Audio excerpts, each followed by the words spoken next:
Hello இல்லத்தரசிகளே! Welcome to Harshini vlogs. நான் உங்கள் ஹர்ஷினி. மண்டே மார்னிங் பார்த்திங்கன்னா, எண்ணெய் கத்திரிக்காய் வச்சு, அப்புறம் வந்து மணத்தக்காளி கீரை பொரியல் பண்ணி, ரசம் தான் வச்சுருந்தேன். டேஸ்ட்டு சூப்பராக இருந்துச்சு.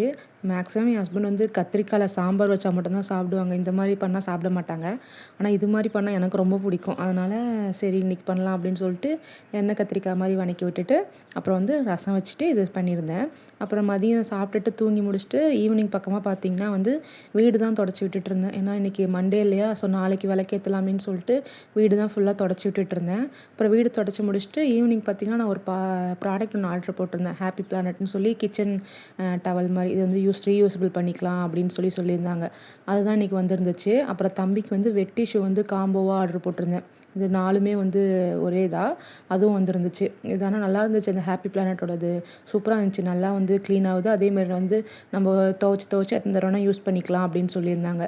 அப்புறம் ஈவினிங் வந்து நான் காஃபி வச்சு குடிச்சிட்டு தம்பி கூட விளையாடிட்டு இருந்தேன். ஹஸ்பண்ட் வந்துட்டாங்க. அவங்களும் அப்புறம் தம்பி கூட விளையாடிட்டு இருந்தாங்க. அப்புறமா வந்து ஈவினிங் நைட் வந்து என்ன செய்யலாம் அப்படின்னு சொல்லி பார்த்துட்டு இருந்தேன். அப்புறம் தான் வந்து ரொம்ப நாள் ஆச்சா கொத்து பரோட்டா சாப்பிட்டு ரொம்ப மாதமே ஆச்சு. ஸோ ஹஸ்பண்ட் கிட்ட சொல்லியிருந்தேன். சரி போய் வாங்கிட்டு வரலாம் அப்படின்னு சொல்லிட்டு நானும் தம்பி ஹஸ்பண்ட் 3 பேருமே போயிட்டு கொத்து பரோட்டாவும் அப்புறம் வந்து அவர் வந்து ஃப்ரைட் ரைஸ் ஒன்று வாங்கிக்கிட்டாரு. நான் வந்து ஒரு கொத்து பரோட்டா வாங்கிட்டேன். Thank you so much.